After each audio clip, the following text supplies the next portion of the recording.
रूस की क्रांति पार्ट फर्स्ट के में पढ़े थे, उसमें लाइट चली गई थोड़ा सा। पार्ट सेकंड में रूस की क्रांति में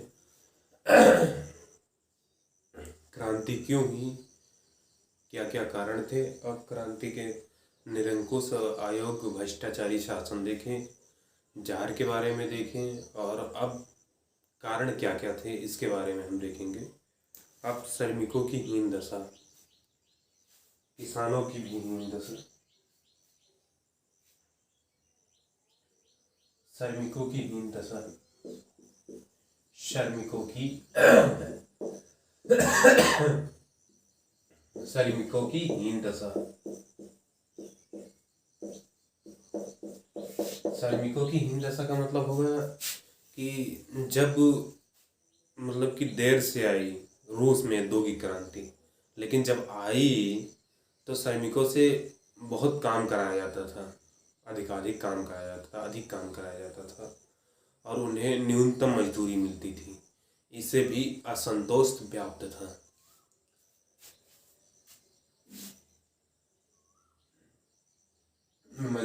श्रमिकों से श्रमिकों से श्रमिकों से अधिक काम कराया जाता था, काम कराया जाता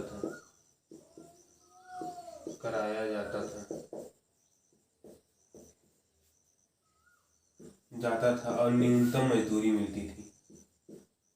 न्यूनतम मजदूरी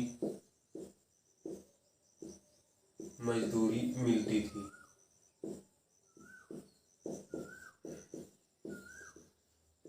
अधिक काम कराया जाता और न्यूनतम मजदूरी मिलती थी। श्रमिकों से जो है वो अधिक काम कराया जाता था और न्यूनतम मजदूरी उन्हें मिलती थी। अब किसानों के बारे में देखिए।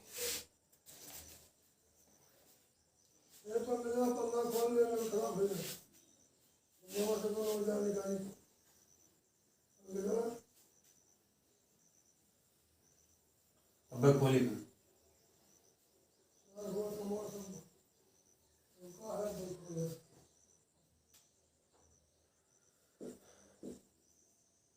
श्रमिकों की हीन दशा और किसानों की दयनीय दशा। श्रमिक और किसान दो वर्ग। किसानों की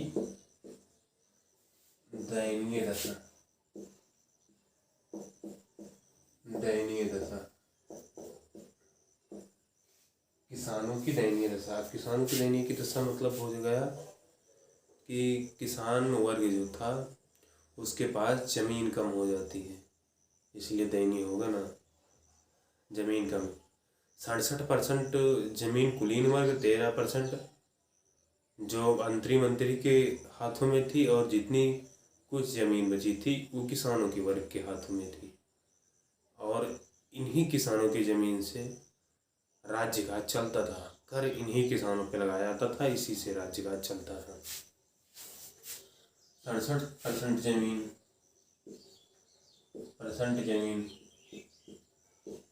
कुलीन वर्ग। अब कुलीन वर्ग का मतलब संबंध, कुलीन वर्ग के पास 13% जमीन, 67% कुलीन वर्ग के पास 13% जमीन, 67% कुलीन और 13% जमीन जो था ये मंत्रियों और उनके संबंधियों के पास,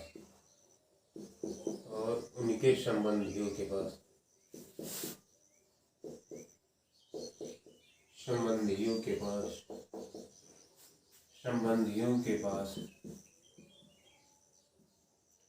था।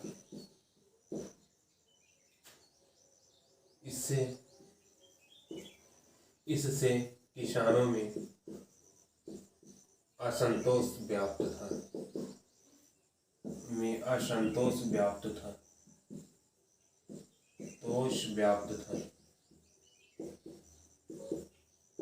इससे किसानों में असंतोष व्याप्त था।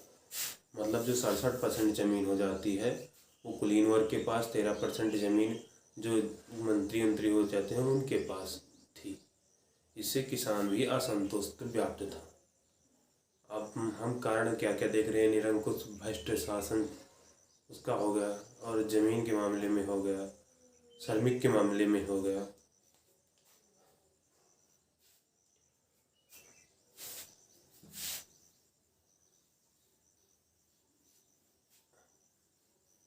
अब सामाजिक और आर्थिक असमानता, मतलब जैसे पहले था जो वो प्रशिक्षण के माध्यम से सैनिकों की भर्ती होती थी, योग्यता के माध्यम से मतलब पद लिए जाते थे। लेकिन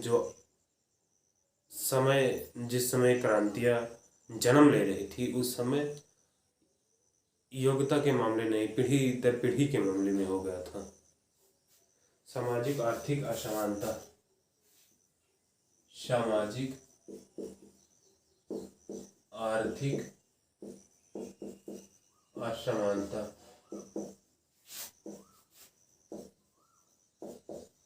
सामाजिक आर्थिक असमानता, सामाजिक आर्थिक असमानता मतलब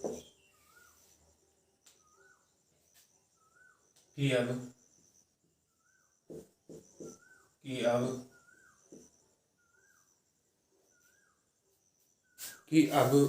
मतलब कि जो बैठे लोग हैं, सत्ता में बैठे लोग हैं, उन्हें पीढ़ी दर पीढ़ी लेने लगे। सत्ता में बैठे लोगों को, सत्ता में बैठे लोगों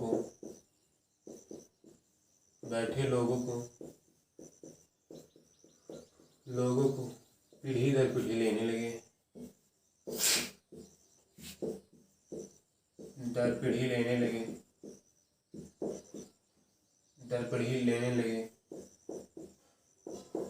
लगे और अयोग्यता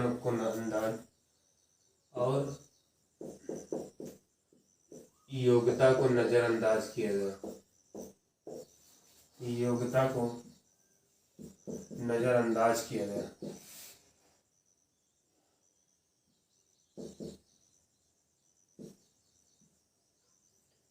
और योग्यता को नजरअंदाज किया गया,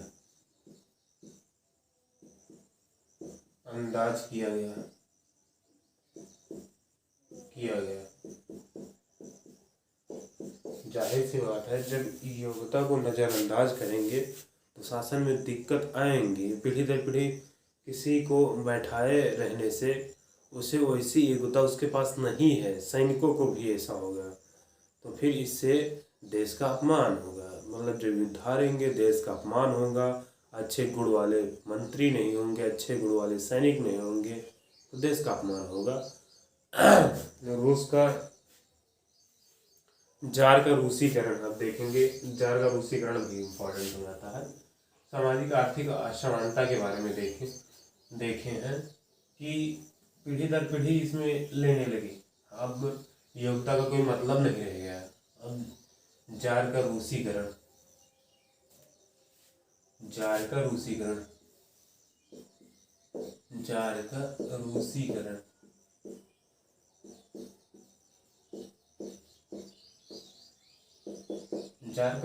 का मतलब हो गया, क्योंकि जहाँ तक जार वंश का शासन था वहाँ पे काफ़ी मतलब कि ज़्यादा नहीं कि कुछ मात्रा में मंगोल, ततार, उज़्बेक, कजाक आदि जातियाँ रहती थी। जार के शासन के अंतर्गत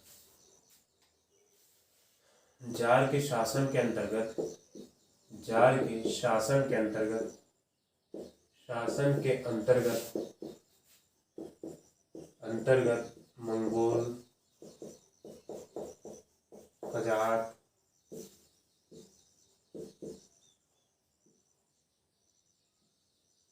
ततार आदि जातियाँ रहती थी।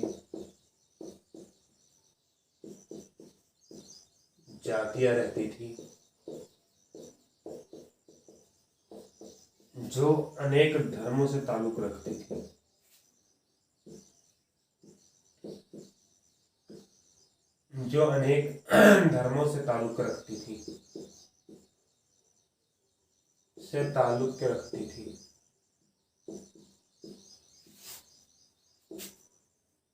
रखती थी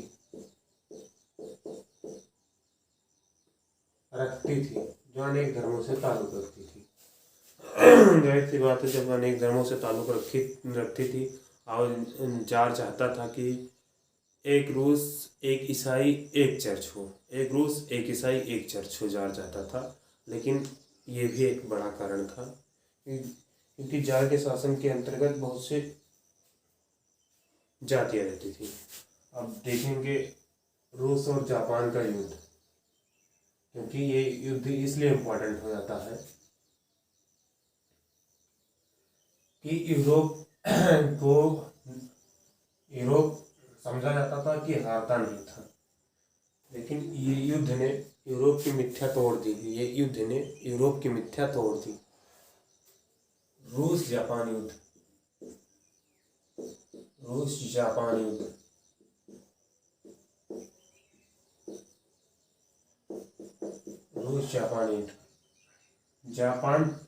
जापान जैसे छोटे देश ने रूस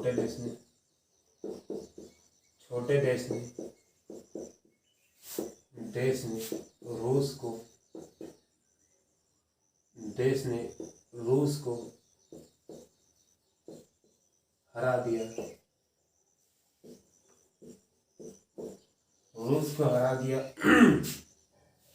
जापान जैसे छोटे देश ने रूस को हरा दिया, जिससे रूस की जनता अपमानित महसूस करने लगी, जिससे रूस की जनता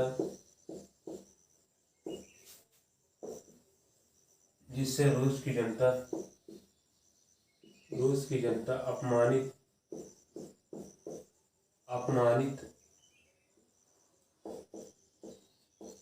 महसूस करने लगी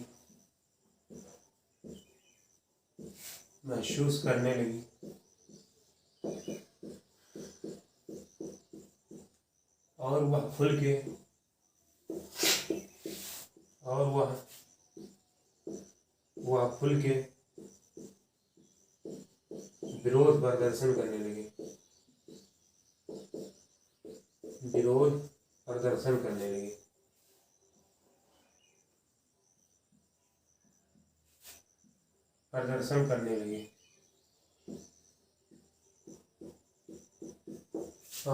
के विरोध प्रदर्शन करने लगे। रूस जापानी युद्ध में यूरोप की मिथ्यावादी नीतियाँ टूट गई कि यूरोप कभी हारता नहीं है। यूरोप हार गया जापान छोटे एशियाई देश से, और ये मिथ्या टूट गई, और इससे रूस की जनता अपमानित महसूस करने लगी और वह विरोध प्रदर्शन करने लगी और एक विरोध प्रदर्शन जार के महलों की ओर जाने लगा, और एक विरोध प्रदर्शन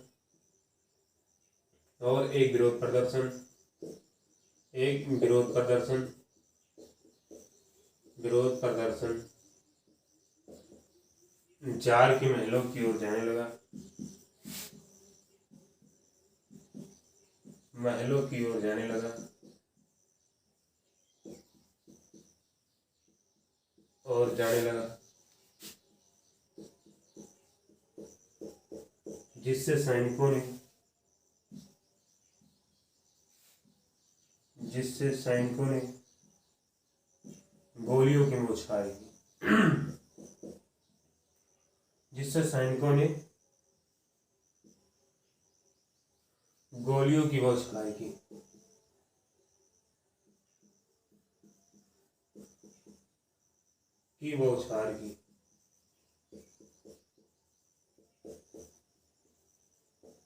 जिससे सैनिकों ने गोलियों की बौछार की। एक विरोध प्रदर्शन होने लगा, और एक विरोध प्रदर्शन जार के महल की ओर जाने लगा, जिसे सैनिकों ने गोलियों की बौछार की। इसे खूनी रविवार के नाम से भी जानते हैं।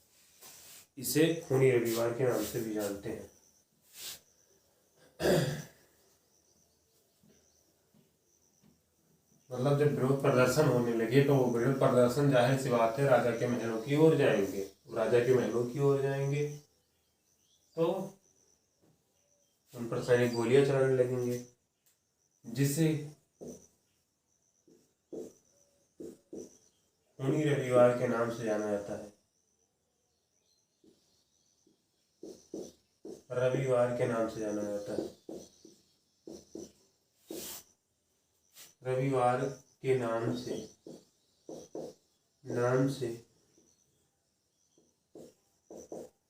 जाना जाता है।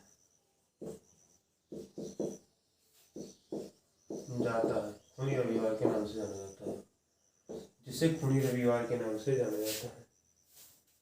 अब जब खूनी रविवार के नाम से जाना जाता है तो मतलब शांत हुआ विरोध, गोलियां चली गई, बहुत लोग मारे गए। अब जिससे विरोध को दबा दिया गया, शांत क्या हुआ, दबा दिया गया, इससे मतलब यही है। अब समय आता है प्रथम विश्व युद्ध 18 जुलाई 1914।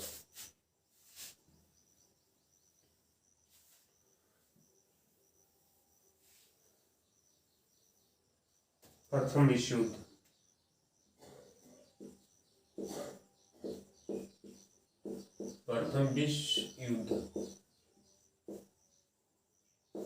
प्रथम विश्व युद्ध रूस जो था यह मित्र राष्ट्रों की तरफ से शामिल हुआ। रूस मित्र राष्ट्रों की तरफ से शामिल हुआ। मित्र राष्ट्रों की तरफ से शामिल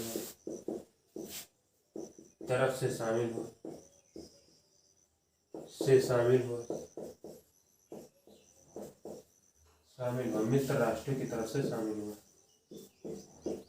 मित्र राष्ट्रों की तरफ से शामिल हुआ तो जाहिर सी बात है कि इससे भी रुपए और सैनिक सहायता मित्र राष्ट्रों को देनी थी। उधर जर्मनी ने रूस पर हमला करके इसके कुछ भाग कब्जा कर लिए। अब अगले पार्ट हम कल पढ़ेंगे कि लाइट चली गई, बड़ी दर्द है।